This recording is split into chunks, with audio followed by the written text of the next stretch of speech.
നമസ്കാരം. ഒരു ഗവൺമെൻറ്റിനെ ഭരിക്കേണ്ടത് മാഫിയ സംഘങ്ങളല്ല എന്ന് അടുത്ത് നിർത്തി മുഖത്തു നോക്കി കൈചൂണ്ടി സംസാരിക്കുന്നതിന് തുല്യമാണ് ശ്രീ രമേശ് ചെന്നിത്തല സാർ. കേരളത്തിൻ്റെ ആഭ്യന്തരമന്ത്രി ശ്രീ രമേശ് ചെന്നിത്തല സാർ ഓപ്പറേഷൻ തൂഫാനിലൂടെ കാണിച്ചു കൊടുത്തുകൊണ്ടിരിക്കുന്നത്. എത്ര ഊർജ്ജസ്വലതമായി, എത്ര കൃത്യതയോടുകൂടിയാണ് മാഫിയക്കെതിരെ ശ്രീ രമേശ് ചെന്നിത്തല സാർ പ്രവർത്തിക്കുന്നത്. ഒരു ആഭ്യന്തരത്തിന് ഇതൊക്കെ കഴിയുമെന്നും ഒരു ഗവൺമെൻറ്റിന് ഇതൊക്കെ കഴിയുമെന്നും കാണിച്ചു കൊടുക്കുകയാണ്. ഒരുപക്ഷെ കേരളത്തിലെ ജനങ്ങൾ ഒരുപാട് ആഗ്രഹിച്ചിരുന്നതാണ്. കഴിഞ്ഞ ഗവൺമെൻറ്റിൻ്റെ പരാജയം എന്താണെന്ന് കണ്ട് പഠിച്ച് മനസ്സിലാക്കിയിട്ട് ഒരു സംസ്ഥാന സർക്കാരിന് എന്തൊക്കെ ചെയ്യാൻ പറ്റും, അല്ലെങ്കിൽ ആഭ്യന്തരത്തിന് എന്തൊക്കെ ചെയ്യാൻ കഴിയും എന്നുള്ളതിങ്ങനെ എണ്ണി എണ്ണി അടിവരെ ഇട്ടുകൊണ്ടാണ് ശ്രീ രമേശ് ചെന്നിത്തല സാറിൻ്റെ ഓപ്പറേഷൻ തൂഫാൻ മുന്നേറിക്കൊണ്ടിരിക്കുന്നത്. സാറിനെ എത്ര അഭിനന്ദിച്ചാലും മതിയാവത്തില്ല, എത്ര കൈയടിച്ചാലും മതിയാവത്തില്ല. രാഷ്ട്രീയമല്ല ഇവിടെ പ്രധാനം.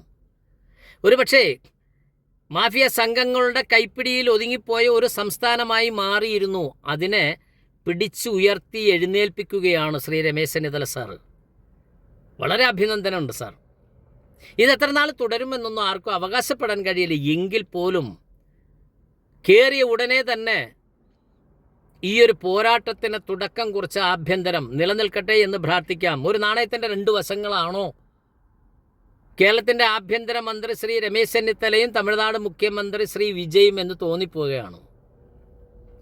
കഴിഞ്ഞ ഗവൺമെൻറ്റിൻ്റെ പരാജയങ്ങൾ രണ്ടുപേരും കണ്ട് മനസ്സിലാക്കിയിട്ടാണോ മുന്നേറുന്നതെന്ന് തോന്നിപ്പോകും. കാരണം ഒരു നിരീക്ഷണത്തിലൂടെ നോക്കുമ്പോൾ തമിഴ്നാട് മുഖ്യമന്ത്രി ശ്രീ വിജയ് ഈ അടുത്ത സമയത്ത് ഇറക്കിയ ഒരു പ്രസ്താവന എന്ന് പറയുന്ന ജയിൽ കിടക്കുന്ന ജയിൽ പുള്ളികൾക്ക് കഞ്ഞിയും പയറും നൽകും ആഹാരം, എന്നാൽ സ്കൂൾ കുട്ടികൾക്ക് വളരെ ഉയർന്ന നിലവാരത്തിലുള്ള ആഹാരം നൽകും എന്ന് തന്നെയാണ്. കഴിഞ്ഞ ഗവൺമെൻറ് പരാജയപ്പെട്ടു പോയൊരു സംഭവം, ഒരുപാട് വിമർശനങ്ങൾക്ക് പാത്രവുമായിരുന്നു, ജയിൽ കിടന്നവർക്ക് ശമ്പളം കൂട്ടിയിരുന്നു എന്നുള്ളത്. എന്നാൽ സ്കൂൾ തലത്തിലുള്ള കുട്ടികൾക്ക്, അംഗനവാടി പോലുമുള്ള കുട്ടികൾക്ക് ആഹാരം വളരെ താഴ്ന്ന നിലയിലായിരുന്നു എന്നുള്ളത്. ഇത് വെച്ചൊരു നിരീക്ഷണം നടത്തി നോക്കുന്നതുകൊണ്ടാണ് ഒരു നാണയത്തിൻ്റെ രണ്ട് വശങ്ങളാണ് ശ്രീ വിജയും ശ്രീ രമേശ് ചെന്നിത്തലയും എന്ന് തോന്നിപ്പോകുന്നു. എന്തു തന്നെയായാലും നല്ല പ്രവർത്തനങ്ങൾക്ക് കയ്യടി കൊടുക്കണം. അവരുടെ രാഷ്ട്രീയം നോക്കേണ്ട കാര്യങ്ങളൊന്നുമില്ല. എന്തു തന്നെയായാലും ഈ ഓപ്പറേഷൻ തൂഫാൻ നിലനിൽക്കട്ടെ, ഇതേപോലെ മുന്നേറട്ടെ.